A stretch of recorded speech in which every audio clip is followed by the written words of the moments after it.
La verdad que le puse como título a este pasaje las 6 etapas de una promesa, pero perfectamente le podría haber puesto el proceso de las promesas. Porque la promesa en sí conlleva una serie de etapas donde Dios de alguna manera nos procesa. Hemos hablado ya de esto de que Dios nos procesa de tal manera que partimos de una forma y terminamos de otra. Y no va a terminar aquí, va a terminar y dice que Él completará la obra en cada uno de nosotros. La obra que Él comenzó, Él la terminará en el día, allá arriba, en el cielo vamos a estar en la perfección total. Y Dios tiene promesas para su pueblo y Dios es conocido en el ámbito cristiano a través de los años como el cumplidor de promesas. Y digo esto porque fíjense que en el Antiguo Testamento, en el hebreo, en el original hebreo, no aparece la palabra promesa, sino más bien aparece la palabra misma. Por ejemplo, uno puede leer Josué y dice, aconteció que todas las promesas que Dios había dado a su pueblo se cumplieron, sin faltar ni una de ellas. Pero si vamos al original, en el original solo dice, y se cumplió la palabra, o todas las palabras que el Señor ordenó para su pueblo. Esto quiere decir de que cuando en la Biblia vemos la palabra promesa, tiene que ver exclusivamente con que Dios cumple su palabra en nosotros. Por ejemplo, a Abraham le dijo, te bendeciré y serás bendición. No le dijo, te prometo que te voy a bendecir. Porque el prometer de alguna manera, por eso la promesa, la palabra como promesa en el Antiguo Testamento está, no está, es porque normalmente nosotros como seres humanos para cumplir una promesa, de las cuales nos cuesta mucho cumplir las promesas, nosotros decimos, por ejemplo, oye, nos juntamos tal día, tal hora, te prometo que voy a estar ahí. Y lo hacemos un poco para convencer a la otra persona o para darle seguridad a la otra persona, pero Dios nunca dijo eso. Dios nunca dijo, oye, te prometo que te voy a bendecir. No, dijo Él, te bendeciré. Él dijo, sea la luz, y la luz fue hecha. Entonces, la palabra de Dios sale de su boca y se cumple. Y dice que todas las palabras de Dios para su pueblo, todas se cumplen o se cumplirán. Entonces, esto es súper importante porque la promesa en sí tiene varias aristas, como yo le llamo el proceso de la promesa o las 6 etapas de la promesa, en que existe la famosa antesala de la promesa. Después está la promesa en sí, cuando viene la promesa. Después está, claro, es el cumplimiento de la promesa. Después viene el crecimiento de la promesa. Después viene lo que es la debilitación de la promesa. Después viene la muerte de la promesa y finalmente está la resurrección de la promesa. Cada uno de nosotros tiene un testimonio, los que hemos conocido al Señor, que nosotros antes de conocer al Señor, por ejemplo, mi vida, antes de conocer al Señor, mi vida era un desastre. Y en esa antesala, Dios me da una promesa a través de una persona. Y me dice que si tú te arrepientes de tus pecados y le entregas tu vida al Señor, el Señor restaurará tu vida y serás el hombre que Dios desea que seas. Wow. Entonces ahí está, en la antesala de la promesa, mi vida está funcionando de tal manera, o tu vida, y Dios te da una promesa, y en esa promesa se cumple, y tu vida y mi vida empiezan a experimentar un vuelco, y después esa promesa empieza a crecer, y la vida cristiana empieza a florecer, y de repente la promesa esa empieza a debilitarse. Y vienen las pruebas, vienen las dificultades, y tu cristianismo empieza como a agonizar. Y muchos experimentan la muerte de esa promesa, y de repente uno los ve que la promesa en sí se muere para aquellas personas y dejan de asistir a la iglesia, dejan de confiar en Dios, ¿cierto? Y se alejan del Señor. Pero hemos visto que los que son llamados por Dios de alguna manera, Dios los va a buscar. Por ejemplo, yo después que Dios me dio la promesa, cambió mi vida, creció la promesa, Dios empezó a florecer en mi vida. Después en algún momento mi vida se debilita por las pruebas, las dificultades o por mi propia indisciplina. Y finalmente esta promesa de repente se muere y yo me descarrilé y me alejé del Señor. Por 8 meses estuve fuera de la iglesia y fuera de los caminos del Señor. Y se murió la promesa de Dios en mi vida.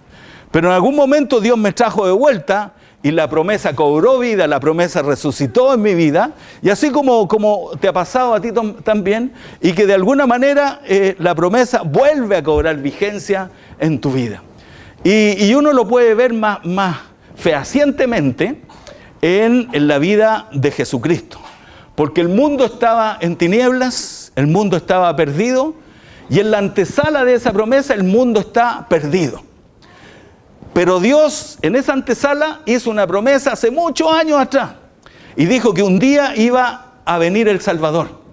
Y esa promesa se cumplió y lo leemos en Gálatas, lo leyeron en Gálatas cuando dice que cuando vino el cumplimiento de la promesa, Dios envió a su Hijo. Entonces viene el cumplimiento de la promesa y la promesa empieza a crecer. Cristo nació y dice que el niño se fortalecía, crecía y se fortalecía, y Jesús creció, se desenvolvió en su vida, hasta que de repente viene el debilitamiento de la promesa, y lo vemos en Getsemaní, cuando Cristo en agonía, en la debilitación de la promesa, Él sabe que va rumbo al patíbulo, y llora y tiene lágrimas de sangre, empieza a sudar gotas de sangre, y ahí vemos el debilitamiento de la promesa. Y posteriormente la promesa se muere, Cristo muere, y al tercer día viene la resurrección de la promesa. Entonces, yo quiero compartir esto en esta hora con ustedes porque debemos aprender a confiar en las promesas de Dios, y que las promesas de Dios tienen una etapa importante que se va desarrollando, y no porque de repente se muera una promesa de Dios en tu vida se acabó, o Dios te dejó, o ya la fidelidad de Dios es puesta en duda.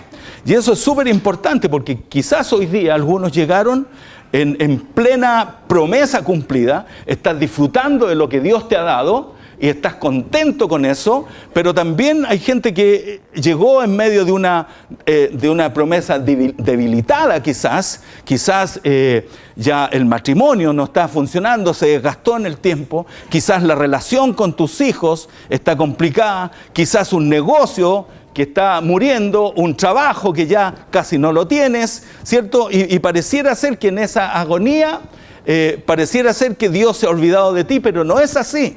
Esa es una etapa que hay que vivir en las promesas de Dios. Y también es importante pensar que algunos han llegado quizás en que alguna promesa de Dios para su vida definitivamente se murió. Y hoy día estás sin trabajo, o estás separado, o estás en una situación donde la salud ya no es la salud que tenías antes, o un negocio dejó de funcionar, perdiste ese negocio, perdiste una persona querida, y pareciera ser que las promesas de Dios cuando se mueren ya no tienen vuelta. Pero vamos a aprender de esta mujer, algo maravilloso para nuestras vidas, una tremenda lección, porque algunos estarán aquí en esta mañana disfrutando también de alguna resurrección de promesas, que pareciera ser que habías perdido algo y de repente en el Señor lo volviste a recuperar. Yo recuperé mi matrimonio, gracias al Señor. Otros no, pero otros recuperan otras cosas, porque Dios es fiel. Dios es fiel. Y es interesante porque esta mujer vive esta etapa de la promesa en su vida. La mujer de Sunem, la sunamita. Y por favor, lean ese pasaje mantengan su Biblia abierta, porque es maravilloso, maravilloso. Yo voy a tratar de hablar lo más que pueda acerca de este pasaje. He dividido esta prédica en 2 etapas, porque el pasaje tiene 37 versículos. Y no puedo predicar tan largo porque más encima tenemos Santa Cena y no queremos irnos muy tarde. Y la idea es que podamos aprender de esta mujer, porque esta mujer es una mujer muy especial. Y lo vamos a ver. El profeta Eliseo era en ese tiempo la representación misma de Dios.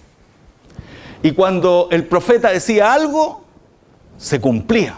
Era la voz de Dios para el pueblo, la voz de Dios para la gente. Era como Dios mismo, en carne y hueso. Y el profeta, siempre que iba de viaje para distintos lugares, pasaba por Sunén. Y ahí estaba la sunamita viviendo en Sunén, obviamente. Si hubiera estado en Moab, hubiera sido moabita, ¿ya? Pero era la sunamita, ¿ya? Eso es súper como en Vietnam. Si hubiera pasado por Vietnam, la vietnamita, ¿cierto? Y por Chile, la chilenita. Es interesante, pero el profeta pasaba por ahí y esta mujer tenía una costumbre. Invitaba a almorzar al profeta cuando pasaba por ahí. Y uno piensa, dice, ¿qué habrá pasado con esta mujer en su vida, en su casa, en su hogar, cuando el profeta llegaba a almorzar a ese lugar? Yo creo que habían cosas extraordinarias que pasaban. La mujer invitaba al profeta y seguramente en el almuerzo, las conversaciones, la palabra de Dios, la presencia de Dios, lo que se generaba en el ambiente, la atmósfera que se vivía en ese hogar, debe haber sido extraordinaria, porque la mujer lo único que anhelaba era tener al profeta en su casa. Y un día le dice a su marido, ¿sabes qué? Este hombre de Dios que pasa y viene siempre a nuestra casa, ¿por qué no le hacemos un aposento, una pieza? ¿Ah? Y le ponemos cama, mesa, silla y un candelero para que el hombre, cuando venga, no solo se quede a almorzar, sino que tenga la oportunidad de habitar con nosotros también. Y mira lo que significa el hecho de que ella lo único que quería, que Dios estuviera en su casa, en su hogar, bendiciendo su casa y su familia. Y yo creo que eso es, o tiene que ser el anhelo de cada uno de nosotros. De todas maneras, querer que Dios habite en medio de nuestro hogar y en nuestra familia. Porque cosas maravillosas ocurrían ahí, de manera que ella lo único que quería tener a este hombre. Sin embargo, hicieron este aposento y ahí la mujer vive las etapas de la promesa, que son las etapas que normalmente va a vivir uno. En la antesala de la promesa, la mujer no tiene hijo. Entonces un día el profeta le dice a su criado, al asistente pastoral, le dice, ¿qué necesitará esta mujer? ¿Ha sido tan buena con nosotros que nos hospeda aquí cuando venimos? Mira la importancia de la hospitalidad. Mira la importancia de la hospitalidad, del recibir a los siervos de Dios, tanto hombres como mujeres. Cuando son de Dios verdaderamente, van a traer la bendición de Dios a tu hogar y a tu familia. Pero es Dios mismo que está usando una persona. Entonces, ella vive en esta antesala, no tiene hijo. Entonces, el profeta le dice, mira, ¿qué te parece? Tú has sido tan buena con nosotros que hable con el rey y con el general de ejército para que te hagan un bien a ti y a tu familia. Y ella dijo, no, yo vivo segura aquí en mi pueblo. Y el asistente pastoral le dice, lo que pasa es que ella no tiene hijo. Entonces ahí viene la promesa. Y le dice el profeta, el año que viene, por esta fecha, vas a abrazar un hijo. Y la mujer al año siguiente, en esa fecha, tiene un hijo. Mira cómo las promesas de Dios se cumplen en tu vida no seas impaciente, no te desesperes, no te aflijas. Dios tiene todo bajo control. Y lo vamos a ver aquí, porque lo que sigue es extraordinario. Dice que la mujer tuvo el hijo. La promesa se cumplió. Y la promesa creció. El niño creció. Se dice que tenía alrededor de 10, 12 años. Y de repente la promesa comienza a debilitarse. Y el niño se enferma. Y un día llega donde el papá, que el papá estaba con los segadores en el campo, y le dice al papá, y fíjate que ella era avanzada en edad y el marido era mucho más avanzado en edad, de manera que no había cómo tener un hijo. Y sin embargo, Dios cumple su promesa y le da un hijo aún en su vejez, como a Abraham y Sara. Y es interesante porque el niño crece, la promesa crece, y un día comienza a debilitarse, al niño le duele la cabeza, va donde su papá, y dice la palabra que cuando llegó el niño donde su papá, le dice, ¡ay, mi cabeza, mi cabeza! La promesa debilitándose. La promesa que Dios le había dado. Y a veces pasa eso en tu vida. ¿Y dónde está Dios? Pero si Dios me prometió eso, ¿por qué estoy pasando por esta cosa? Si Dios me prometió que me iba a bendecir, que me iba a prosperar, que me iba a proveer, ¿por qué ahora estoy pasando por esta situación? ¿Por qué no funciona? ¿Qué pasa? ¿Estoy siendo infiel? ¿Es un castigo? Todas estas preguntas que sobrevienen. Pero la promesa comienza a debilitarse, como se debilitan las promesas de Dios, pero sin embargo hay un propósito. Cada promesa de Dios tiene un propósito para nuestras vidas. Y dice que el hombre, mira el padre, porque el padre le dijo a uno de sus criados, llévalo a su mamá. Se desentiende. Si yo veo que mi hijo está afligido, oye, cuando mi hijo se enfermó en Santa Cruz, y si yo no llegaba a tiempo, en las precarias condiciones en que son ni siquiera hay consultorio en Santa Cruz, hay un hospital ahí y que está colapsado de gente, yo partí inmediatamente, dejé todo tirado. Y este papá, y como muchos de ustedes quizás, y este papá se desentiende totalmente de lo que está pasándole a su hijo, porque su papá está metido en su pega, en su trabajo, y uno piensa hoy día cuántos hombres se despreocupan de su familia, de sus hijos, porque están tan preocupados en prosperar, en salir adelante, en el éxito, en lograr sus objetivos, que descuidan lo más sagrado que Dios nos ha dado, que es nuestra familia.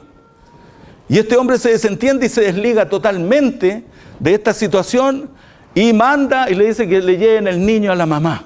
Y ahí está la mamá que había recibido esta promesa, que había cuidado esta promesa, que era quizás lo más precioso que tenía en su vida. De repente la promesa está desfalleciendo, como se dice. Y es importante, ¿cómo estoy yo hoy día? En esta hora, en este lugar. ¿Cómo estás? ¿Disfrutando de una promesa? ¿Tu promesa se te muere?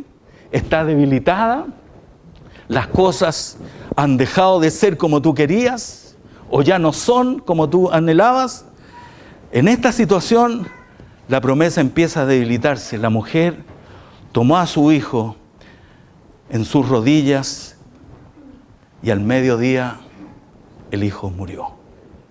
Duelo al mediodía. Pero yo aquí veo a esta mujer simbolizando a muchas de nuestras mujeres en la iglesia hoy en día. Mujeres fieles, perseverantes, que luchan en la presencia de Dios por sus vidas, por sus familias, que quizás tienen, algunas ni tienen, están solas, sirven al Señor con todo su corazón, otras tienen a su marido al lado, quizás el marido viene a la iglesia, es comprometido, pero otras ven que su marido no está ni ahí con Dios, no logran que su marido enganche en las cosas del Señor. Nunca dice que el marido estaba preocupado de Dios. Por lo tanto, ni siquiera estaba preocupado de su hijo. Y miren, porque esta mujer es extraordinaria. Dice el pasaje que cuando el niño muere en sus rodillas, ¿qué hace la mujer en ese momento? La mujer toma al niño y lo lleva al aposento, al lugar donde habitaba el profeta, y lo pone en su cama. Y lo que uno ve o logra ver aquí es que lleva la promesa que se muere al lugar donde habitaba el que resucita. Porque, en otras palabras, lleva lo que se le muere, o lo que agoniza, o lo que le aflige, o lo que lo tiene llena de amargura, o aquello que le está pasando le está sucediendo como un trago amargo en su vida, lo lleva al aposento, y el aposento significa nada más y nada menos que el lugar de la presencia del Señor, donde está el que le prometió la promesa. Y nosotros ahí es en ese lugar donde debemos llevar nuestras cosas muertas, nuestros matrimonios moribundos, nuestros matrimonios desgastados, nuestros hijos que están perdidos. El otro día le decía a una mamá que tiene cualquier cantidad de problemas con su hijo, le decía, ahí en el altar es lo único, ¿qué más va a hacer si el cabrón no entiende? Al altar, ora ahí, ese es el lugar donde llevar aquello que de alguna manera nos aflige. La mujer llevó la promesa donde habitaba el que se la prometió, porque ella sabía en lo profundo de su corazón que algo podía pasar cuando llegara a su hijo a ese lugar, porque es en ese lugar donde resucita lo moribundo, donde se restaura un matrimonio, donde se restaura la salud, donde se restauran las relaciones, donde volvemos a confiar en Dios, donde resucitan las promesas. Y la mujer dejó allí a su hijo, cerró la puerta y salió. Y esto es súper importante, porque hoy día yo he visto en nuestra iglesia y en otros lugares cristianos que mucha gente trae sus cargas, trae sus problemas, trae lo que le aflige, las traen al altar de Dios, y después cuando se van, se la llevan de vuelta. Y uno después los encuentra de unos días y están tan afligidos como cuando llegaron. Bueno, ¿y qué pasó? No, que parece que Dios se olvidó de mí, no, Dios no me escucha, o yo estaba sirviendo re bien al Señor y mira, ahora no pasa nada. Pero no dijiste que echaste tu carga, porque el Señor dice, echa tu carga sobre mí y yo te la llevaré. Vengan a mí los cansados y trabajados, yo los haré descansar. Y traer la carga delante del Señor, pero la tiran con un elástico. Y después se dan pum, esa ya es la promesa.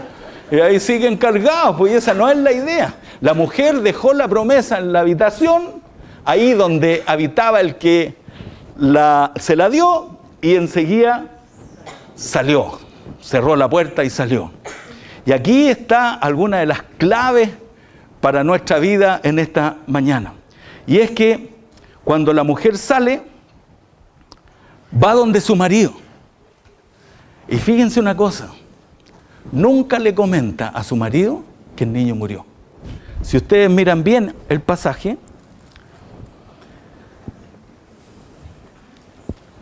verso 21, ella entonces subió y lo puso sobre la cama del varón de Dios, y cerrando la puerta salió.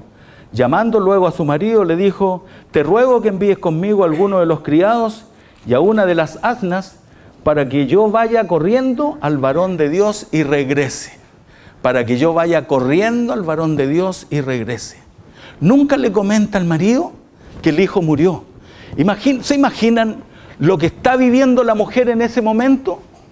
La mujer está viviendo un duelo terrible, se le murió el hijo. La Martita escribió un correo en la mañana, ¿lo vi, Martita? Justo estaba meditando en el pasaje, dándole vuelta, orando ahí, y de repente veo ese correo en la mañana, Martita, temprano, y aparece Verónica Olivares. Verónica Olivares, que oremos por ella, está en gran aflicción porque su hijo Lucas, de 15 años, se suicidó de 15 años. Imagínate cómo está esa mujer. Sin embargo, no le dice nada a su marido. ¿Por qué?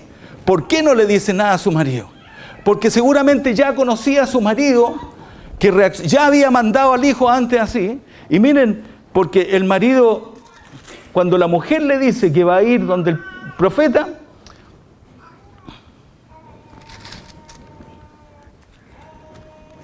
él le dice: ¿por qué vas a verle hoy? No es nueva luna, no es día de reposo. ¿Para qué vaya a buscar a Dios? ¿Para qué vaya a seguir dándole vuelta a una situación que ya se murió? Y eso quiero decirte también esta mañana. De repente no estamos, o mejor dicho, no hay gente preparada para que tú puedas derramar tu corazón delante de aquellas personas. Seguramente el marido le hubiera dicho: bueno, se murió, preparemos el funeral, mañana lo sepultamos. Pero ella no.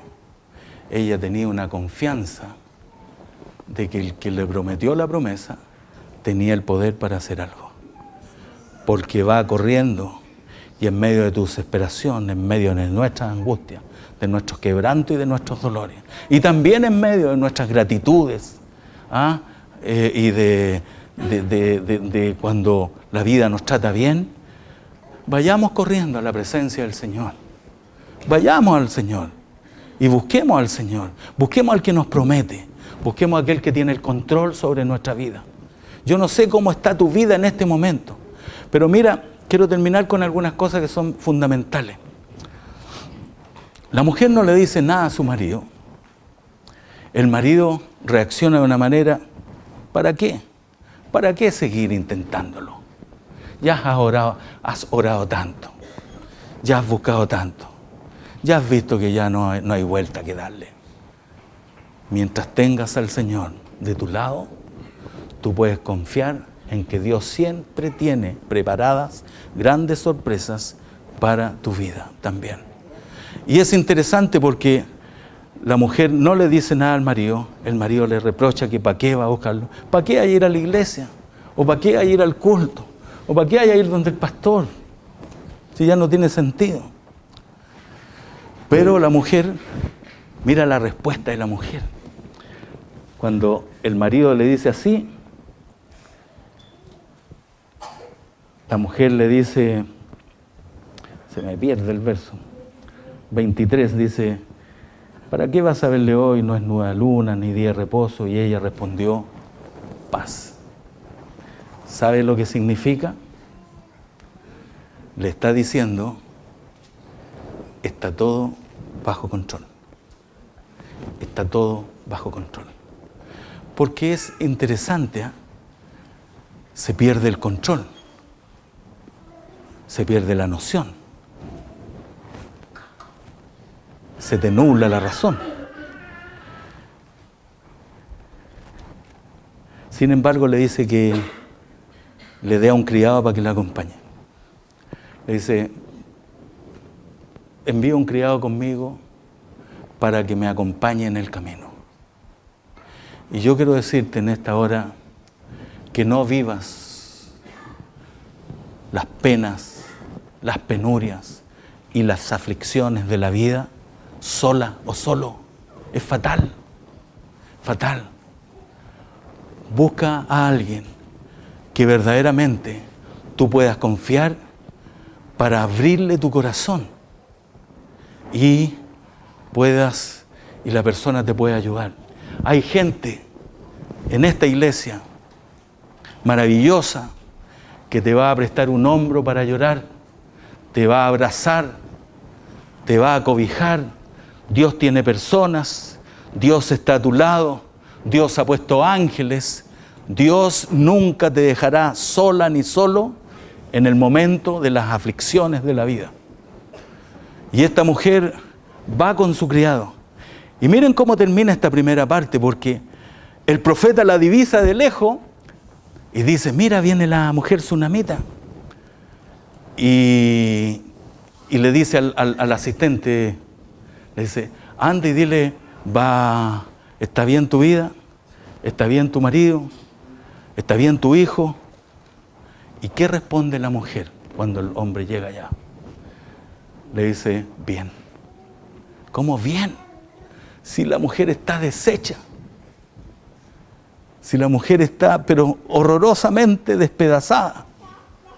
Bien, esa es la conducta de aquellos siervos y siervas de Dios que a pesar de que pueden experimentar grandes dolores y tormentos en su vida, saben que algún propósito hay detrás de todo lo que ocurre, porque a los que aman a Dios, todas las cosas les ayudan a bien. Démosle un aplauso al Señor Jesucristo. Gloria a Dios. Voy a terminar. Y llega la mujer, y la mujer tampoco le dijo al hombre lo que le estaba pasando, al asistente.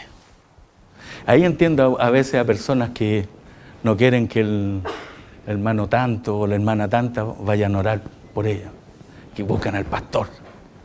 No, si el pastor no ora, no es lo mismo. Ahí uno entiende que de repente la gente actúa de esta manera y uno tiene que tener misericordia y confiar, aunque yo siempre digo que cuando Dios quiere usar a alguien, lo va a usar independiente, usó hasta un burro. No me va a usar a mí, usó hasta un burro para hablarle al profeta. Pero cuando llegó la mujer, por eso digo, la mujer no fue donde los vecinos, no fue donde su marido a volcar su dolor, porque hay gente que no está preparada para acogerte en esos momentos.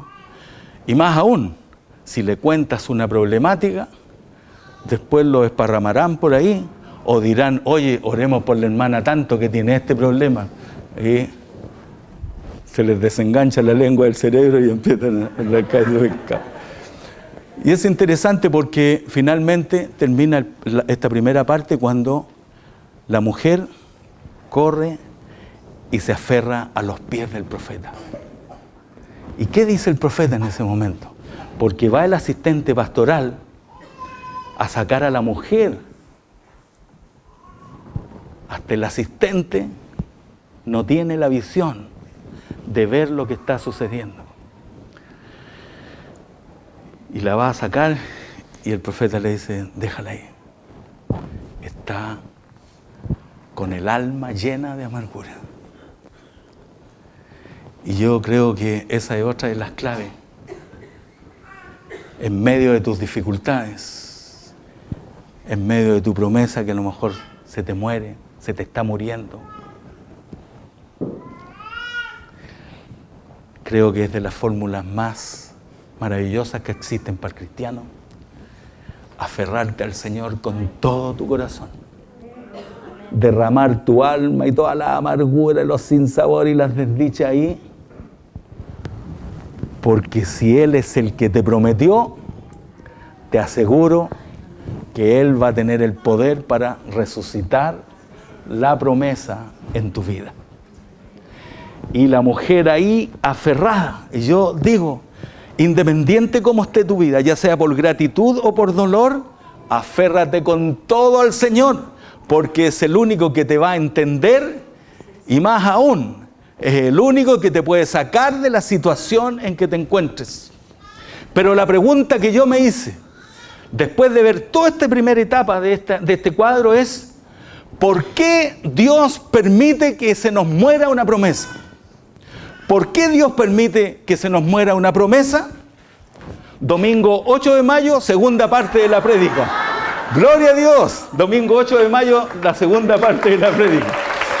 Amén. Pongámonos de pie.